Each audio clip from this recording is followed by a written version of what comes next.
كلثوم في الفيلم طالعة عصبية مادية، بتستظرف كمان في غير محلها، لا وكمان إن هي قليلة الذوق مع عازفيها، وكمان بتخسر بخاطرهم وبتستخدم أسلوب التهديد معاهم، وده عشان تمشي اللي هي عايزاه. فين الوقار؟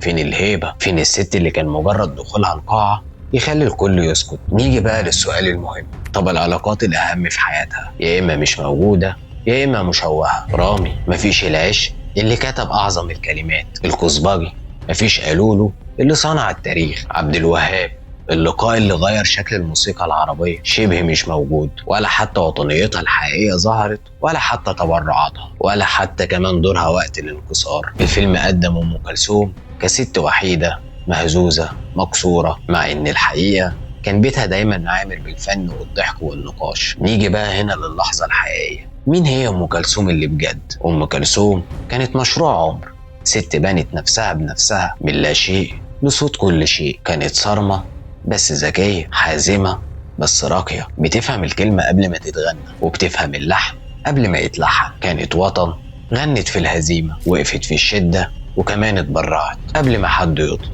وعشان كده ما كانتش مطربة وبس، كانت ذكرى البلد. مشكلة فيلم الست مش إن هو مختلف، المشكلة اللي بجد إن هو اختار يكسر مش يفسر، اختار يظلم مش ينور. أم كلثوم أكبر